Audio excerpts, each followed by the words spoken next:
Hello, everyone, and thank you for joining us today for this London Art Week digital talk. Today, we are going to explore together two of the most celebrated and successful female painters of all the times, Artemisia Gentileschi and Angelica Kauffman. My name is Valentina Vico. I am a member of the London Art Week board, and I am director at Ben Happy Fine Art Gallery, specialized in all master painters and sculptures. Today, I have the pleasure to moderate this talk between two eminent speakers, Lucy Chiswell, Dorset Curatorial Fellow for Paintings at the National Gallery, and Per Rumberg, Curator at the Royal Academy of Arts. They will give us a privileged presentation of the two major exhibitions which have been dedicated during this quite difficult and unique year to these two leading female painters of the 17th and 18th century. As I said, Lucy is one of the curators of the show on Artemisia Gentileschi, currently on view until January 2021. Previously, Lucy was assistant curator at the Royal Academy of Arts, where she worked on different exhibitions, including In the Age of Giorgione, Charles I, and Renaissance Nude last year. Per Rumberg has been a curator at the Royal Academy of Arts since 2015, where he curated the exhibition on Angelica Kauffman, which unfortunately has been cancelled. What a great shame. But he was also behind the impressive show on Charles I in 2018. Prior to this, he worked on at the Morgan Library in New York, where he curated exhibitions on Leonardo da Vinci, Piranesi, Rembrandt, just to mention a few. And he was also assistant curator of Renaissance paintings at the National Gallery. Thank you, Lucy, and thank you, Per, for joining us today, and welcome. Today, we will not only be discussing about the conception and the importance of the two exhibitions, but also about the role that Artemisia and Angelica have played as female artists throughout the history of art. At the end of this talk, I will host the Q&A with questions sent to us by you, the public. Okay, Lucy, if it's okay, we will start with you. Perhaps you can give us an introduction to the Artemisia Gentileschi show, which we all know is receiving a lot of attention and is being very successful in terms of critics and publics at the moment. I think that while you will talk, we will see some images of the display in some of the rooms, along with some of the highlights you have selected for us. Thank you, Lucy. You can go. Thank you very much, Valentina, for your kind introduction, and thank you so much to London Art Week for inviting me to come and speak today about the wonderful Artemisia. So we're going to do a fairly whistle-stop tour through the exhibition, just to give you a sense of Artemisia, who she was, her life, and her career.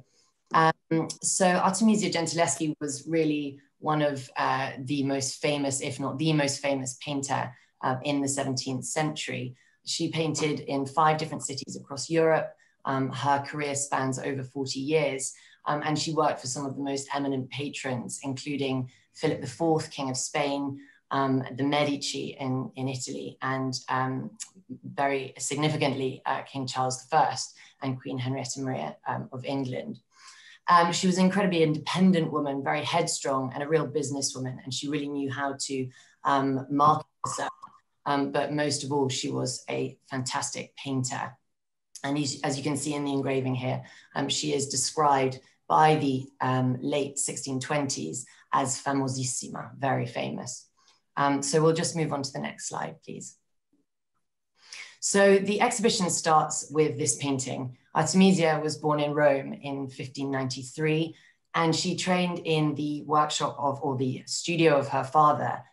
She had quite a difficult childhood. She was the only female presence in an all-male household. She had 3 younger brothers, and her mother died when she was just 12 years old.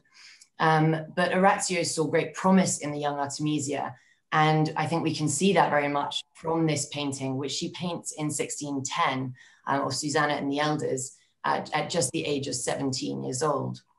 Now, we can see technically at this age, she was incredibly proficient already, but she was also, you know, a phenomenal painter in that she would imbue her figures and her characters with this real kind of sense of psychology.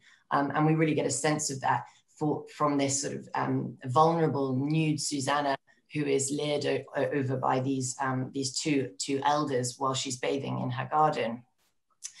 Now, this painting was painted only a matter of months before Artemisia was raped by the artist Agostino Tassi, who was working with her father at the time. And we know a great deal about this incident and the trial that ensued, as we have the entire rape trial transcript that survives and is in fact included in the exhibition. Tassi was sentenced to exile from Rome, and Artemisia was very shortly after married to an Italian little-known painter called Pier Antonio Stiatesi, and they moved to Florence, where her new life would begin. If we could move to the next slide, please. So she arrives in Florence in probably in 1613, and Florence is really where Artemisia becomes an independent artist. She has her own studio that she sets up, and she's very much part of these very eminent circles. And she is quite shortly after her arrival patronized by the Medici.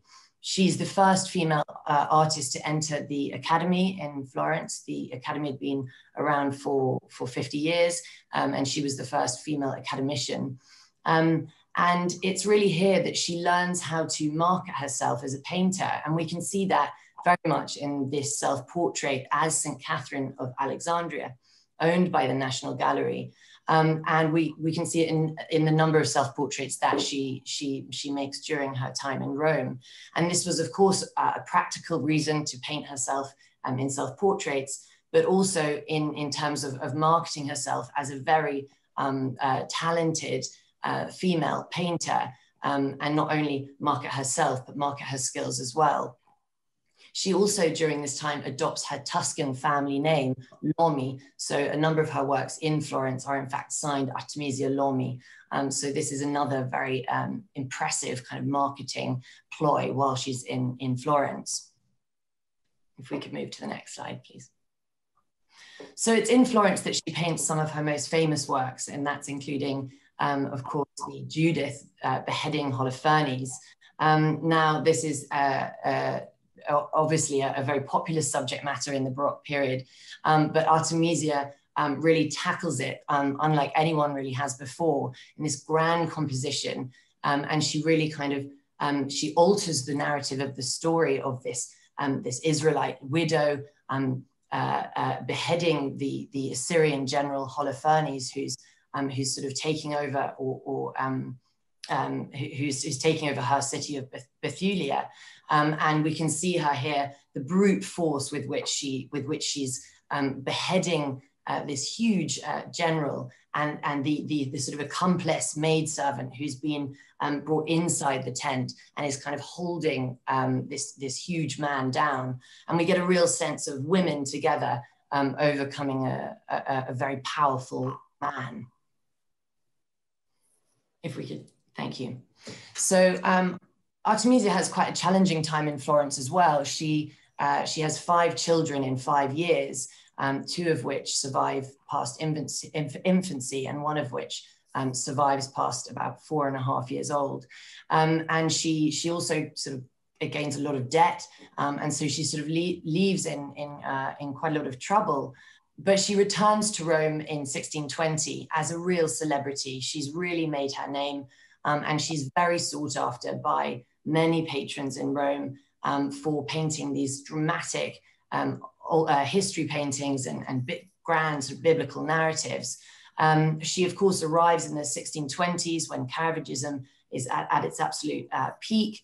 And she really imbues, as we've seen already, she imbues these paintings with a real female sensibility. And that was something that really appealed to patrons. And we hear from her husband at this time that she barely has time to eat. She's entertaining so many princes and cardinals in her house.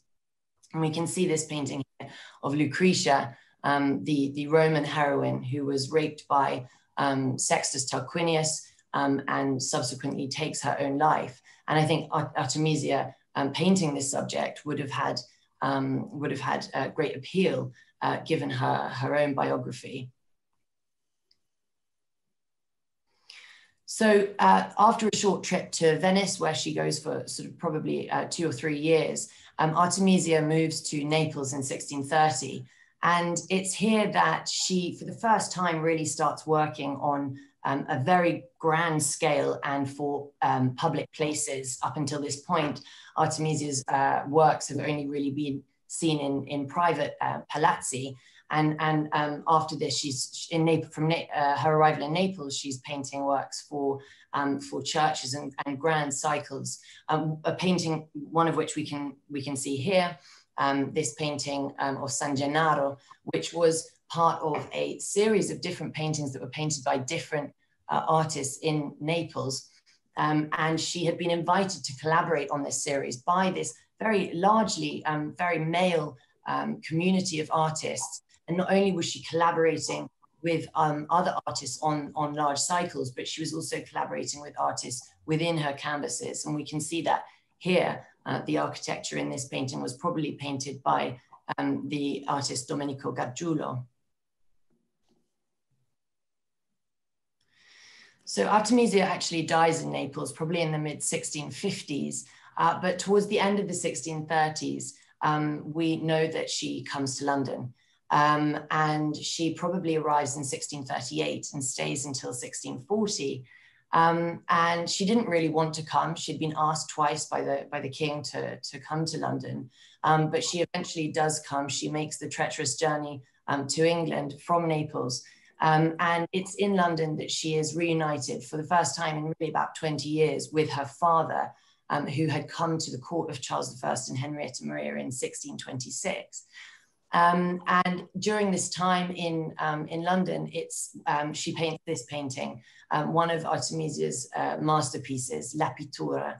And we see here the allegory of painting described very, very carefully copied very, very carefully from the description by Cesare Ripa's Iconologia, which describes the personification of painting as this a female with disheveled hair, the necklace or the chain with the mask around her neck, and this effervescent drapery, and sort of looking with inspired thought.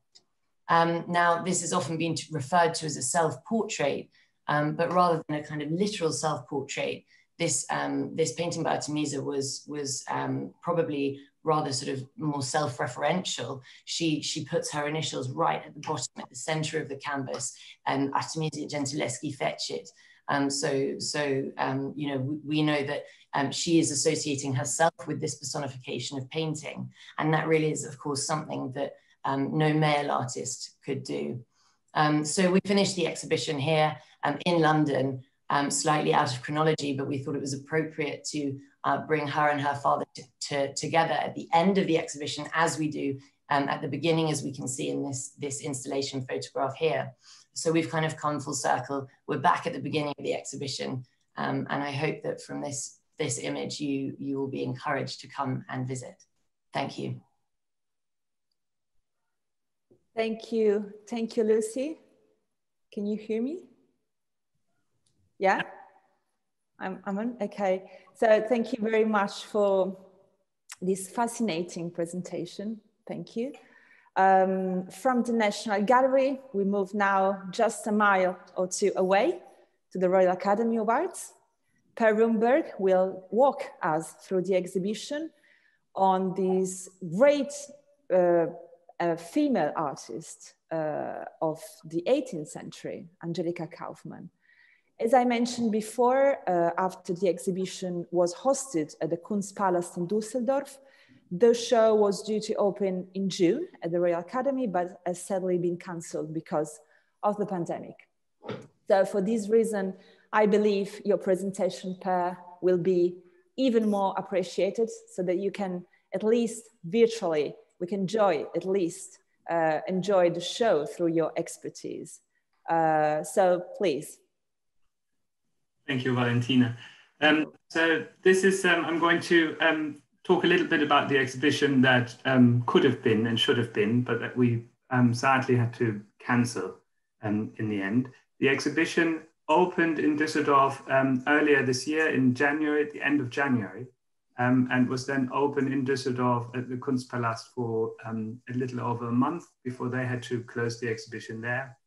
And we tried all in our power to bring the exhibition here, but in the end it wasn't possible due to COVID.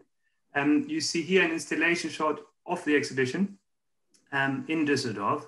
The exhibition was arranged more or less chronologically there, and it would have been here as well. So we were keen to show this exhibition on Angelica Kauffman, who is one of our founding members. She was one of two female members to found the Academy. And when we were proposed, when we were told about this show and that Düsseldorf was working on it, we were very keen to bring it here. She is very well known across Europe, particularly in the German-speaking world, but she's hardly known in this country, which is very strange and very sad. There was an exhibition in the 1980s in Brighton, but her works are dispersed. They're hardly visible in public collections in this country. You will find a few in National Trust properties. And that's why we thought it was important to devote this monographic, first major monographic show to her. She was born in, as we move on from Artemisia, about 100 years, and she was born in 1741 in Chur in Switzerland, and she was a child prodigy. She was both a musician and a painter, and she traveled around, she moved around with her parents around Switzerland, Austria, and Italy. And eventually her mother, who was supporting her career as a musician, died when she was very young, and she then continued to pursue a career as an artist, trained in Italy largely, and then came as a young woman in her 20s. In 1767, she comes to England, and it is here in London that she really makes a name for herself. She very quickly becomes very well known. She enters this very lively art scene in London, and she becomes very good friends with Sir Joshua Reynolds, for example. And then only a year later, in 1768, she's one of the founding members of the Royal Academy. And she lives here in London and works here for over 10 years until until about 1780. And just before she leaves, she then gets married in 1781 to Antonio Zucchi, who is a fellow artist, an Italian, and she moves back to Italy, to Rome. And just before she leaves London, she's commissioned to paint 4 allegorical ceiling paintings for the council hall in Somerset House, where the Academy was then housed. And the paintings were there. The Academy took the paintings when it moved to Trafalgar Square, where it was then joined the building with the National Gallery, and eventually to Burlington House, where we're now. And the paintings are usually, the 4 ceiling paintings are usually in the entrance hall. When you come in, you probably, you may have seen them, you may have not. Next time you come, do look up. They're now back and they're installed at the entrance to Burlington House, our main entrance. Could you go back one slide, please? And you can see here, so this was the room in the exhibition in Düsseldorf that was devoted to her time in England and to the Royal Academy. And you see one very beautiful picture there in the background, which is a portrait of Sir Joshua Reynolds. It was one of 2 portraits that are now in the National Trust. This is usually at Saltram House, and the National Trust couldn't, who was usually very generous, they couldn't lend this picture, and we had to negotiate long and hard, and in the end they could make an exception. This is one of the most beautiful portraits I find of Joshua Reynolds, because it is very personal. Sadly we can't show it now, it is back in Saltram, but at least it could be included in the show in Düsseldorf. And in the ceiling here, they decided to show our four allegories in the ceiling of that room. They're not quite arranged correctly. They would have been hung the other way around. But to give the impression of the context of how they would be shown. Okay, next slide. And here's the picture of design, one of these four allegories, showing a young woman making a drawing of the Belvedere torso, which could be, you could imagine it could also be the plaster cast, which the Royal Academy now owns and would have owned then. And it of course shows the very principle of the Royal Academy that you would start your education as an artist by copying works of art before then being allowed to start working and making drawings after live models, and before you then would move on to actually paint. Next slide, please. So she lives in England for just over 10 years. In 1780-81, she moves back across Europe to Italy, and she goes to Austria, where she lived as a young girl, where her father lived and worked. And she makes this portrait on her way back. I will come back to this portrait. It is very unusual for her. She was a very prolific self-portraitist, which shows that she would have been very aware of her role as a female artist, and that her self-portraits would have been in high demand. There are, I don't know how many, maybe around almost 50 self-portraits of her, maybe not quite. And we would have shown a selection of about 5 to 10, I think, in the exhibition.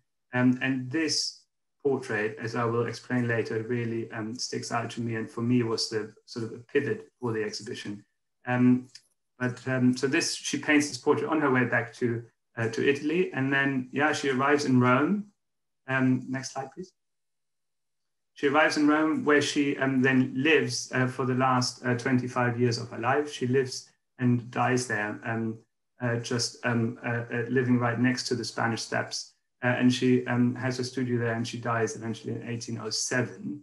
And this is a rather important document I thought I show to you. It's what she does when she arrives. Antonio Zucchi starts this account book recording every painting that she paints during her time in Italy. It's an incredibly important document. But of course, she was practically German in spirit, I'm allowed to say it. And so these pictures are recorded in great detail, which is fantastic. And it is described what is depicted and who it was painted for. And it also lists how much it was paid for. And when the picture was paid for, the entry is crossed out, and you can just about see it here. This book is now in the folio is in the collection of the Royal Academy. And so you find all of the pictures she painted in those last 2 decades, almost 3 in Rome. Next slide, please. She painted, she was both a portraitist and a history painter. I'm showing you here the portraits. The exhibition would have made the point that she, in her own time, she considered herself as much a history painter or more probably a history painter than a portrait painter. And because at the time, especially sort of coming from this new tradition of the New English school of painting, where history painting was considered to be the highest art. In hindsight, her history paintings are very much of their time. They're very neoclassical, and they all look quite similar. And I find that it is really in her portraits, or it's her portraits that now in hindsight are much more moving than her history paintings. And this is one of her most beautiful portraits, which she paints back in Rome. This is a young nobleman from Vienna who is here. He's in his 20s. He had inherited his father's fortune and then came to Italy to do the Grand Tour. In Rome, he met Antonio Canova, the great neoclassical sculptor and good friend of Angelica Kauffman's. And he acquired from him the sculpture you see there in the background, Theseus and the Minotaur, a rather large format marble, one of the most beautiful works by Canova, which is now in the collection of the V&A.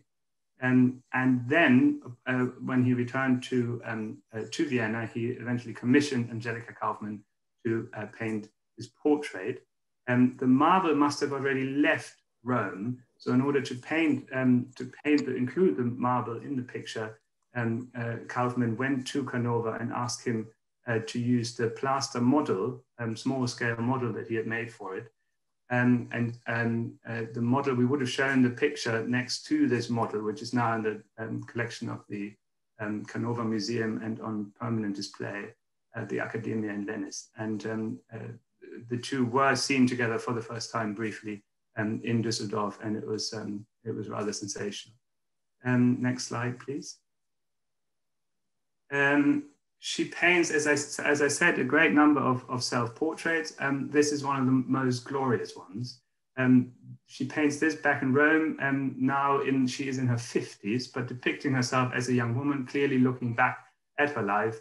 And she shows herself here in the middle, torn between the arts of music on the left and painting on the right. And it is, of course, painting that draws her away, and so she's pointing to the Olymp, and this is where Angelica Kauffman was heading. She paints this picture very much, it reminds me very much of Raphael, and it is, and it shows what an extraordinarily gifted painter she was. And there are two versions of this picture. The other one is in St. Petersburg, usually considered to be the earlier version. This picture is in Nostell Priory.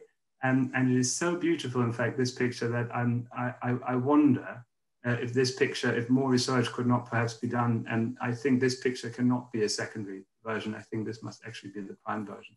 And this would have been the centerpiece really of the exhibition, and it is on the catalogue. And yeah, next slide, please. And in the end, I want to briefly come back to this portrait, because as I said, in the exhibition, I think we had about 10, we were meant to show about 10 portraits. And when I saw all these portraits together hung side by side in Düsseldorf, and it became more clearer and clearer that this portrait that she paints on her way back from London to Italy is really very special. And it is very beautifully painted. And first of all, it is also noticeable that she doesn't show herself here as an artist, but she shows herself in the local costume of the area in Bregenz, where she is in Austria. She interestingly keeps this picture. She doesn't give it away. It is not commissioned by anyone. She doesn't sell it. She keeps this picture in her house for the rest of her life. And it is there that a good friend of her, the Giovanni de Rossi, who would then write her biography, published in Florence in 1810, it is this picture that he chooses for the frontispiece. So there's no other illustration in the book. This is the only picture he illustrates. And you wonder if he knew something more about this picture, if he may have talked to her about it, and if this picture didn't have this special meaning to her. And thinking about this, I want to end, and maybe show the next slide, on this picture, which is a National Gallery picture, I thought would be appropriate. A very famous artist, a self-portrait by a female artist by Vigée Lebrun, which is at the National Gallery. It was painted in 1782, so exactly at the same moment that Kaufman paints her portrait, just 1 year later. The model for this picture is, I think it is now generally accepted, a portrait by Rubens of a young woman, a daughter of a friend of his, which is now also at the National Gallery, which Vigée Lebrun went to see in Antwerp at about that time. Now, interestingly, we know that Kaufman was on her way back through Europe in 1780, and she went through Antwerp. She was very fond of Rubens, and we can assume that she would have seen the same picture that inspired Vigée Lebrun. But it is another picture by Rubens, and I don't have a slide for it. You may know it, and if you don't know it, you can look it up. I didn't want to end on a portrait of a male artist. I thought that was inappropriate. But Rubens paints a very famous self-portrait in 1621, I think, in the 1620s, which he gives to Charles I. So the circle closes itself here. And which was in the Royal Collection. Angelica Kauffman could have seen it and would have seen it when she was in London. She was commissioned by the royal family to paint the portrait of the sister of George III, the king's sister. and she would have seen the portrait. And if you see the two pictures side by side, it is interesting that, and if you go back one slide, this picture, of course, is slightly smaller than the one by Vigée Lebrun, you may argue, and it's also a bit darker. This reminds me very much of the self-portrait. Thank you, Per. Well, it's brilliant. Thank you for this very exhaustive presentation about Angelica's life and career. Now, focusing more on the shows themselves, can I ask you, how did both exhibitions come about? Lucy. So the Artemisia exhibition came about really following the acquisition of the self-portrait as St. Catherine of Alexandria, which I showed in my presentation, by the National Gallery in 2018. It was sort of rediscovered or discovered in 2017 and then purchased subsequently by the gallery in 2018. And when it arrived at the gallery, there was a large sort of restoration campaign was undertaken, and the painting was given a new frame. And then before it kind of went on to permanent display at the gallery, the painting was toured around the UK as part of an exhibition called Artemisia Visits in 2019, during which time it sort of visited some rather surprising locations, including a GP surgery in Yorkshire, and a prison, a women's library, and a girls' school. And so I think Artemisia, through this tour, kind of really came to be known and understood by not only the public beyond London, and beyond you know, our local visiting audience at the National Gallery, but also by people who may not have necessarily have come across her before. So this gained great excitement around Artemisia, and of course around the self-portrait.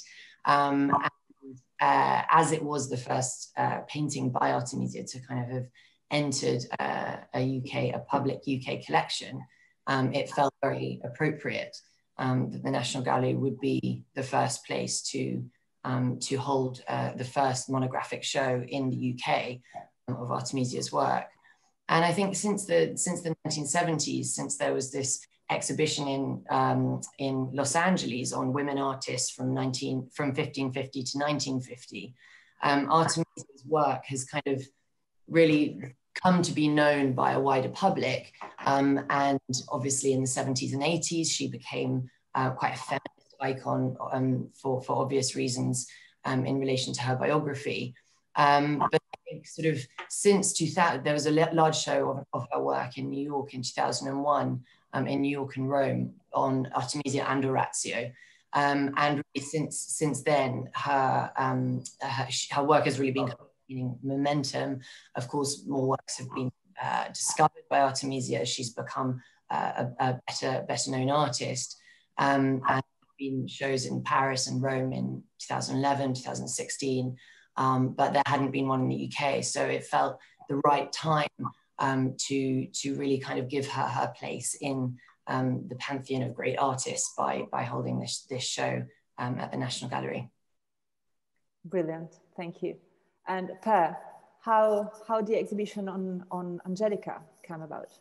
Well, I mean, the starting point, I think, was contact with the museum, with the Kunstpalast in Düsseldorf, who was planning an exhibition on Angelica Kauffman. The great German scholar Bettina Baumgärtel, who has written her PhD on Angelica Kauffman and worked on her all her life, proposed to do this show. And she wanted it to be an international show. She wanted a second venue. And of course, then the Royal Academy was an appropriate place to ask. When we looked at the proposal, I mean, we knew that, you know, we were worried about how popular the show would be because she is so little known in this country. But there was absolutely not a flicker of doubt from the beginning that we had to do this show, because she is so important for the RA's own history. And it is important to draw attention to female artists. We are very aware of that as an institution. And so we were very pleased that this exhibition was offered to us, and we then started developing it together. The exhibition here would have been slightly different from the exhibition in Düsseldorf, because I think I was, because we were aware that we were really introducing her here to the English public. It is difficult to see pictures by Angelica in public collections here. You can go and find her pictures in National Trust properties, because she was very prolific, and she was, and the pictures are still in the houses that they were commissioned for. But you only find very few pictures at Tate, a few more at the V&A. There's a very beautiful self-portrait at the National Portrait Gallery. The National Gallery, which could have a picture by Kaufman, doesn't have a picture by Kaufman. We have the allegories. So there are few pictures on public display. So we felt it was our responsibility to draw attention to her, especially as a great part of her career took place here in London, in this country. It was here that she made a reputation for herself. She became famous, and it felt unjust that she is perfectly well known in German-speaking countries, but so much less known here. Okay. For sure, I mean, the interest within modern society for female narrative and female world and point of view is growing up. But how aware you believe that Angelica and Artemisia were of their role as female artists at the time? Shall I go first? Yeah, please. I think quite right. Always. I think very, very, she was very aware of her role as a female painter. I think it's sort of at every stage of her career. I mean, it started really when she was growing up in Rome. She was, as I say, she was the eldest child and only daughter of Orazio.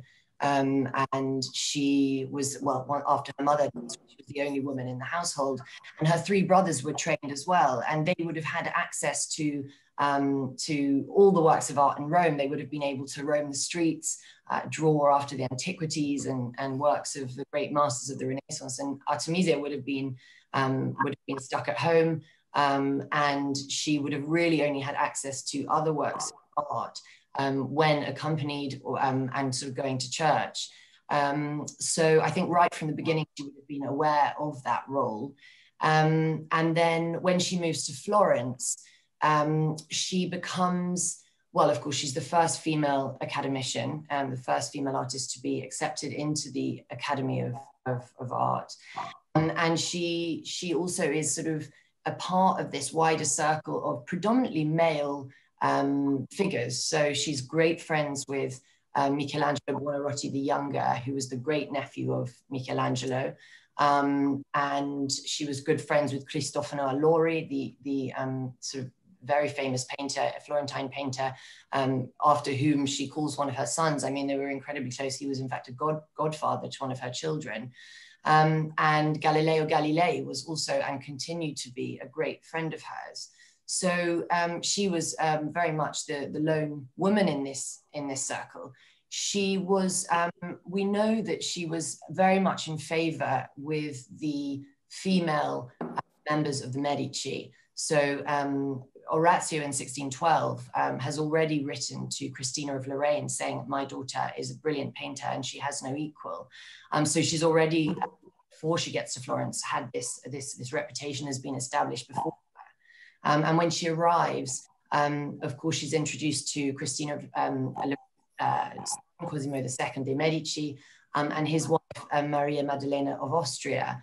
And we know also from looking at the provenance of several of the pictures, one of the self-portraits of St. Catherine is Alexandria in the exhibition, the Uffizi version, and also Judith and her maidservant. They were both actually in the female quarters. They were hung in the female quarters of the Medici palaces. So we know that she would have had this sort of strong female patronage that would have kind of supported her. And I think she would have been very aware of this, and I think the female patrons would have very much appreciated works that were painted by a female artist. And we can see her promoting the fact that she's a talented woman through the self-portraits that she paints, which I touched upon in my presentation.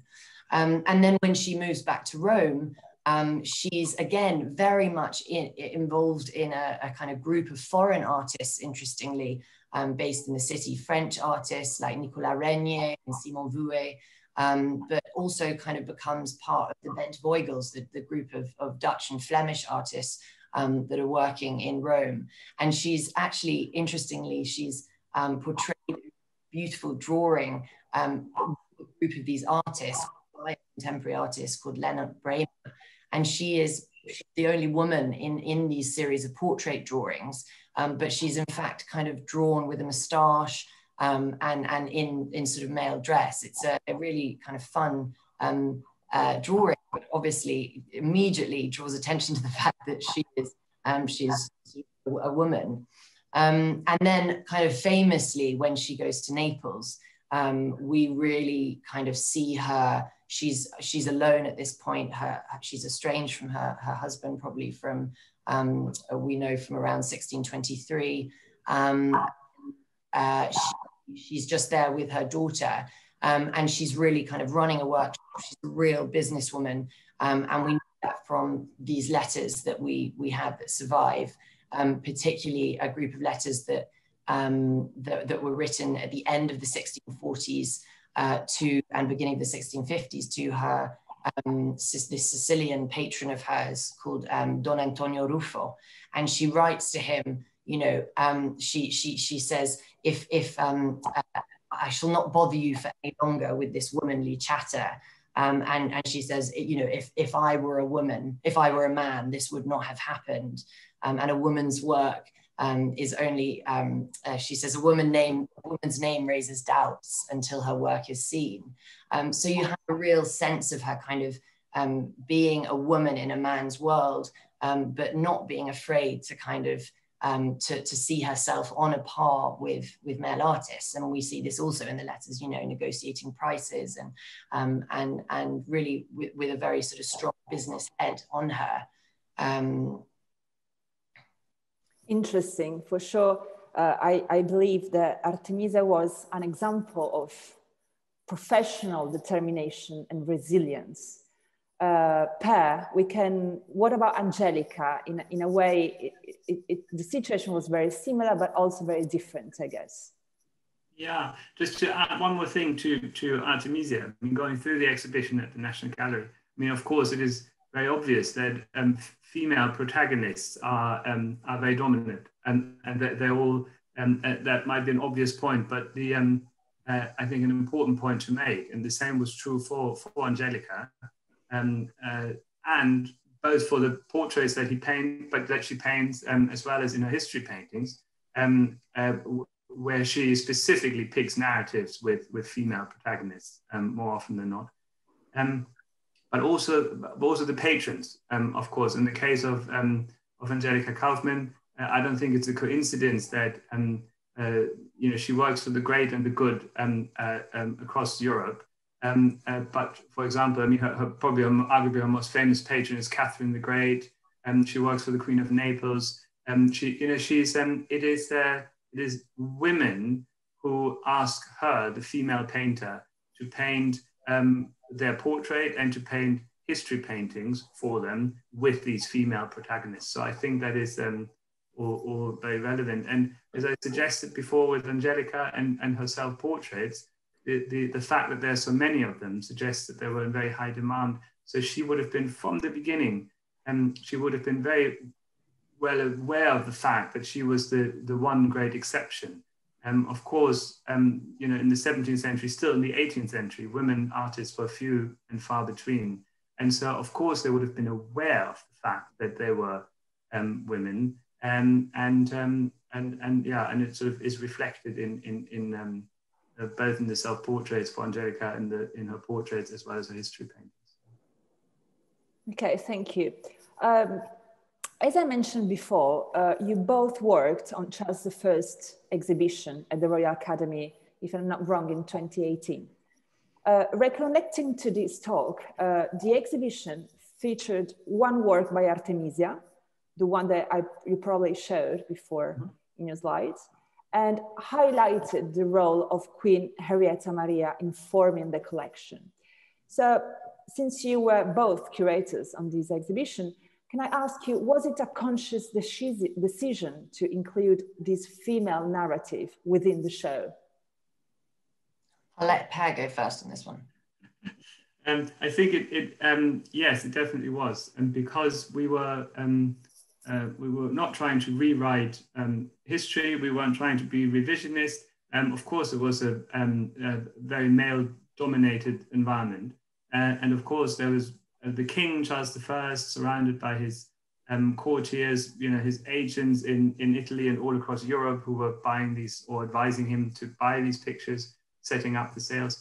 And they were all men. But that's only one part of the story. And we were very aware of the fact that Henrietta Maria, she came from a much more sophisticated court, visually, if you will. She came from, her mother was Caterina de' Medici. She came from the French court. She would have been surrounded by beautiful pictures and had a clear taste for pictures, had a clear taste for contemporary pictures. It is her who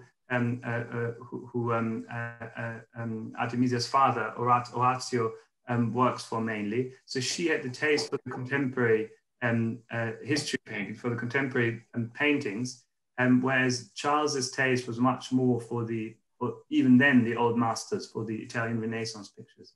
And so for us, it was important to reflect that in the exhibition and to start the exhibition with a portrait of Henrietta Maria, and to then have one room, an entire section of the exhibition devoted to Henrietta Maria, to the pictures that she commissioned or that were painted for her, or that were hung in her palaces. And I think it was very beautiful that one could sort of get a sense of the different tastes and of the very specific taste that she had, that Henrietta Maria had. And that is, I think, a story that, a generation ago would have not been told in that way. And just to add, for those of you who are astute enough to notice, in the exhibition, we actually included the Lapitura, the painting, in the gallery called the Queen's House, but it had been committed to another exhibition, but Per fought tooth and nail to get it. And it, in fact, arrived, we left a space for it on the wall, and it arrived a month into the show. So we were sort of that keen to have Artemisia's presence, given her sort of few years spent in London working for the Queen, but the Queen and King. Although Artemisia does actually write from London, says that she's been working for Mia Signora, so we know that she was working for Henrietta Maria before she leaves. But I think just to add also to that, for example, the Queen's House at Greenwich had kind of been handed over from Charles I to Henrietta Maria in 1629.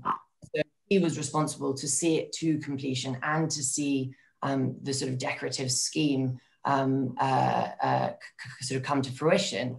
And so, that's a decade almost of work, really overseen by the Queen. So I think it would have been a real oversight not to have given her prominence and presence in the show. And we were very happy with the fact that we did that. Bravi. And I think in many ways I'm really pleased that sort of the Artemisia show now is almost a continuation in some ways. It has a sort of fascinating link to that story we were trying to tell, and in fact ends with two works that we did show in that room in the exhibition, with both Orazio's painting and Artemisia in that room, in the last room. Thank you. Just one more question on this topic. Speaking more generally, how female artists are represented more broadly in your two institutions? Lucy, at the National Gallery. So this is a question that often gets asked, particularly in relation to the Artemisia exhibition. So in the National Gallery collection, there are 21 paintings by female artists and 3 on long-term loan to the gallery. I think I wrote down a quote from Virginia Woolf, which I absolutely love in relation to this topic, where she says, in A Room of One's Own, if truth is not to be found on the shelf of the British Museum, where is truth?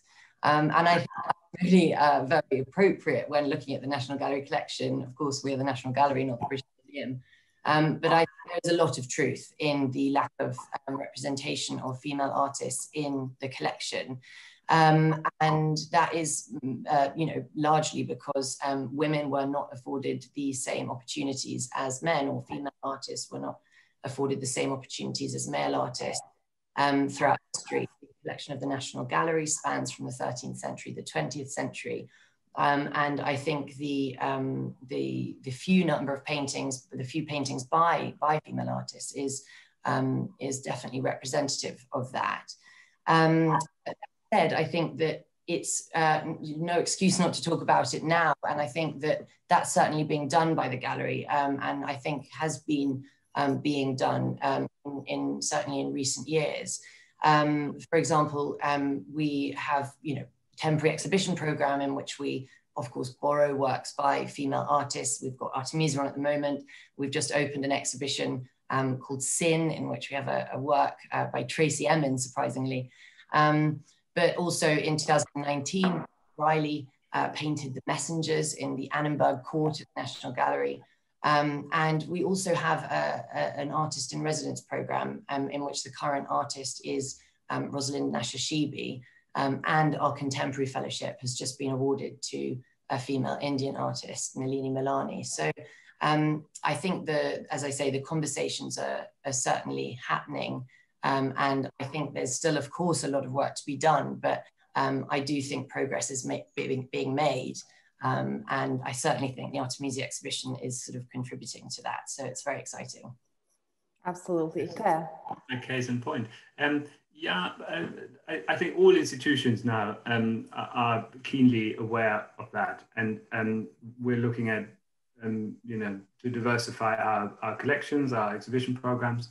At the RA, we had, strangely, 2 female founding members of 34, but there were 2 women, which you might take as a good sign, but it then took about 150 years until the 1930s, until the first full female member was elected. In 1936, Laura Knight was the first member. So in our own history, you know, it's nothing to be too proud of. But I think since then, and especially in the last 5 or 10 years, we've been trying to address that. We still don't have gender parity in our membership. So the academicians, we still have more male academicians than female. But I think over the last 5 years, it's almost twice as many women that we have that have become academicians than men. So we're trying to address that, as I think most institutions are at the moment. Thank you. So we're running a bit late.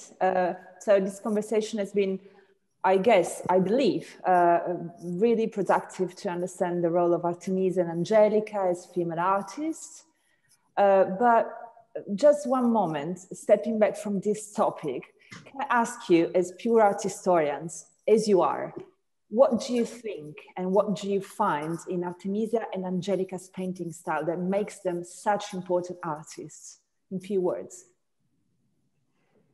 Well, I'll begin. I think, painting style, I mean, we could start with kind of, or technique, we can start with, you know, her full execution of drapery, and this amazing, the way that she sort of brings the viewer into her compositions by kind of cropping her works sort of so closely, and much more practical, in a kind of much more practical sense.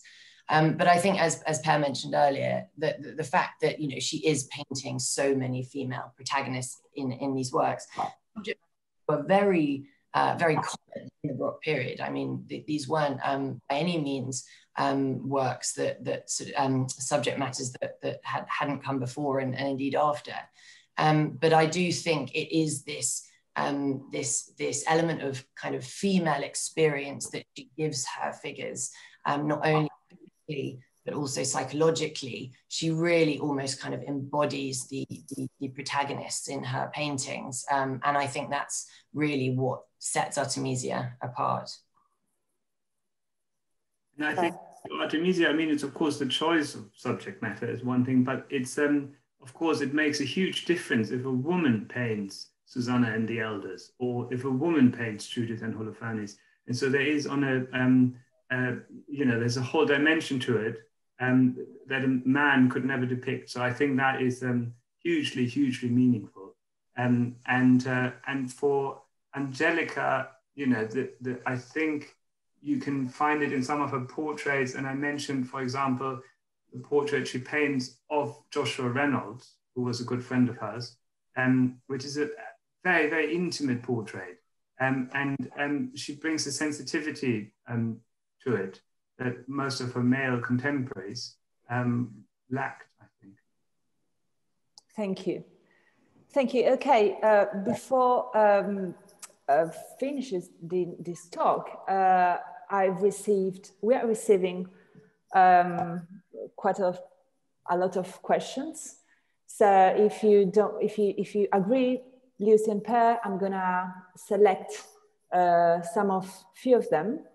Let's start with very simple ones because some of them are really complicated. But yeah, Per, this is for you.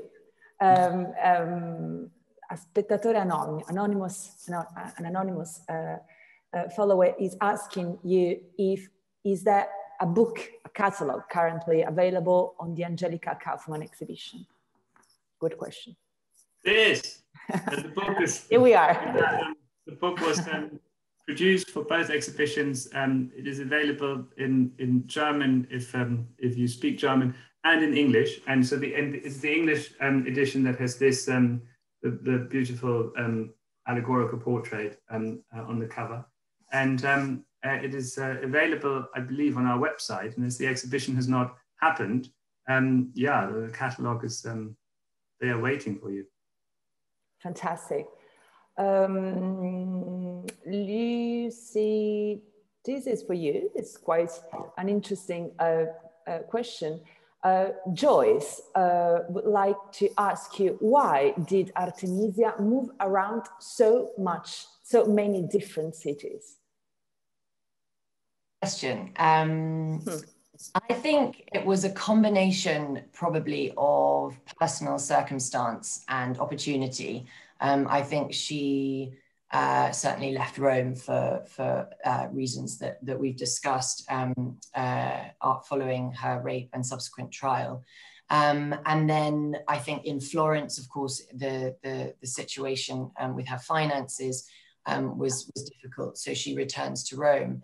But I do think that her moving around was very much driven by her patrons, and this particularly, I think we see in her letters where she's clearly not very happy in Naples, and she's kind of sending paintings to a number of dukes and kings across Europe, sort of you know, trying to advertise her work and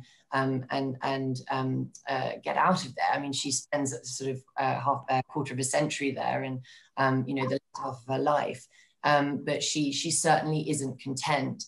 But I think she's also very independent, and I think she goes where the work is, and sort of goes in search of an opportunity.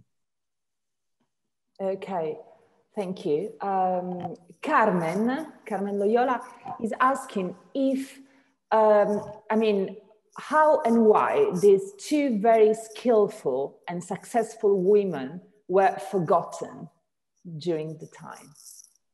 That's a good question. Very good question. Lucy. I'll go. Yeah, it's a great question. I think, as I mentioned earlier when discussing the National Gallery collection, I think, you know, women simply were written out of history books for a long period of time.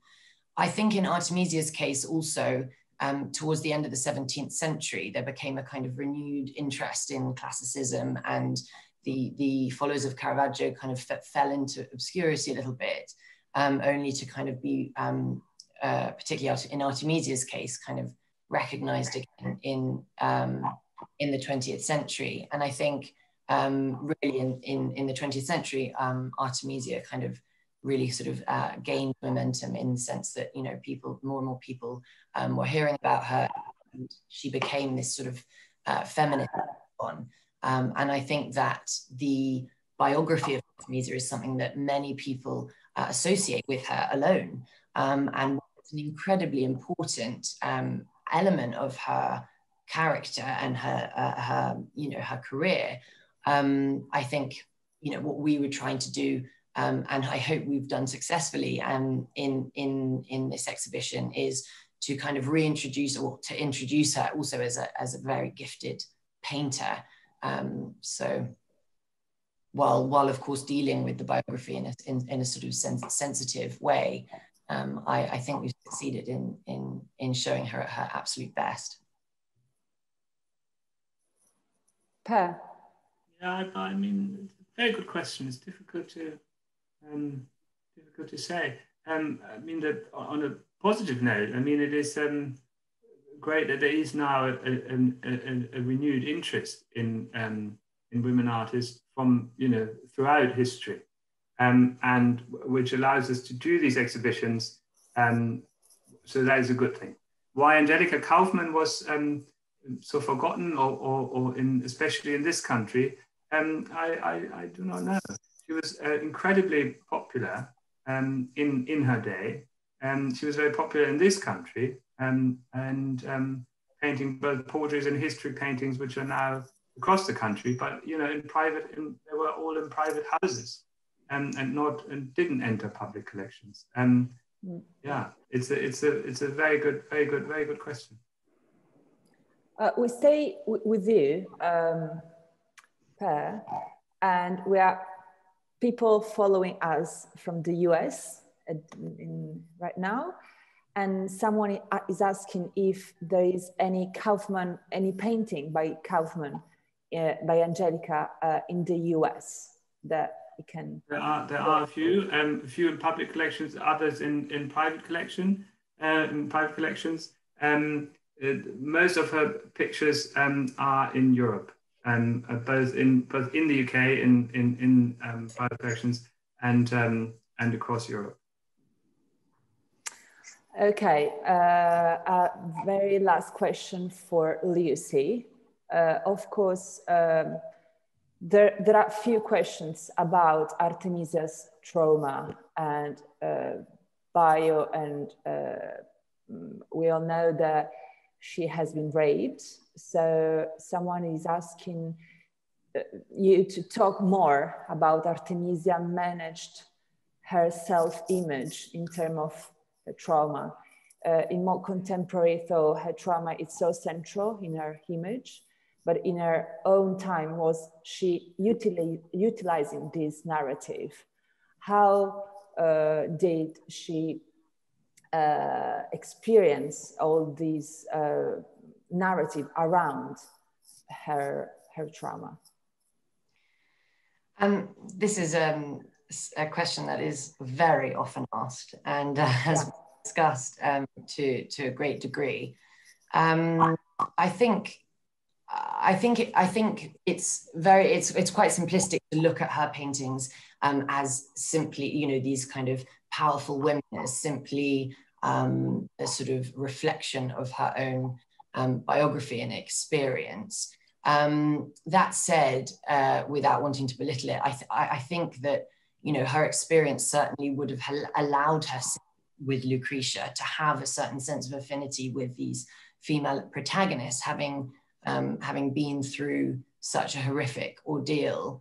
But I think, I mean, it's important also to look at the Susanna and the Elders from 1610, so the first slide I showed, which she paints, in fact, before you know, before this took place, before the rape actually happened.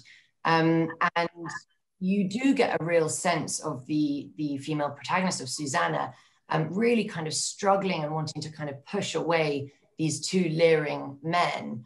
And this, of course, took place before the rape. And I think, you know, it wasn't easy being a woman at that time. And, you know, whether you underwent sexual assault in the way that Artemisia did, or you simply existed, I think these would have been feelings that you very much would have sort of, you know, understood, and I think that's important to look at that painting.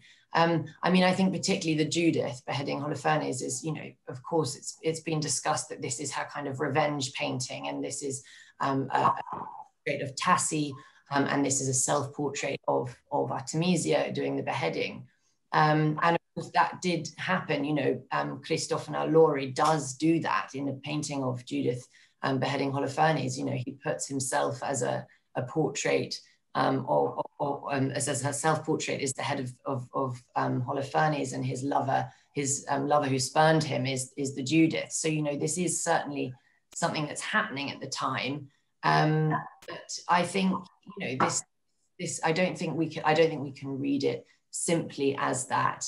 But I think, of course, you know, it should be taken into consideration. Thank you, Lucy. Very, very, very last question, but this is good for both of you. So if I'm not wrong, both Artemisia and Angelica were daughters of a painter and married a painter. So there's a clever questions about these. How important was for a woman artist, for a female artist in the 17th and the 18th century to have a father or a relative who was an artist?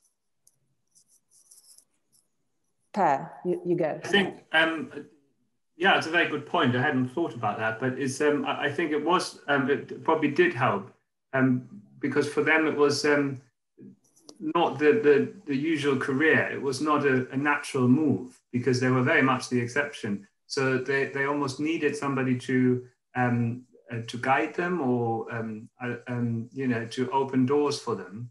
So I think it's probably not a coincidence. Yeah. For sure. No, and I think naturally, you know, if you think about just practically, in terms of if you're a daughter and you're in a household with in a small apartment in Rome with a father and 3 brothers that are painting, you know, you have models coming in and out. In Artemisia's case, particularly, and you know, you're there. You're an extra pair of hands to grind pigments, and so I think you would fall into that profession. And it was, I mean, it was common for you know, her contemporaries, female contemporaries, Lavinia Fontana, for example, you know, to come from a family of artists. I think it definitely did have an influence, for sure. In the case of Angelica, it is her mother who supports her singing career, and her father who supports her painting career. And it is not until her mother dies that she then abandons music, at least professionally, and she moves on to become a painter.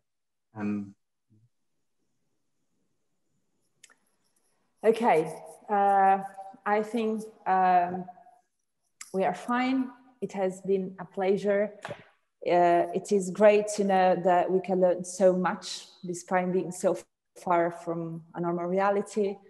I hope everybody enjoyed the talk. I will really like to thank you, Lucy and Per, for the patience, for the time. It was brilliant. And thank you everyone who joined us today online. I hope you found this as engaging as I did. I remind you all that the next Zoom conversation will take place on the 21st of October at 4:30 p.m., sorry. And the conversation will be titled So Eminently a Classic Genius, the British Sculptor and Seymour Damer. It's gonna be with Silvia Davoli, and in conversation with Elise Nelson and Emanuela Tarizzo from Tommaso Gallery. thank you again, Per and Lucy, and thank you very much to all of you for joining us today. Goodbye. Thank you. Bye. Bye. Thanks.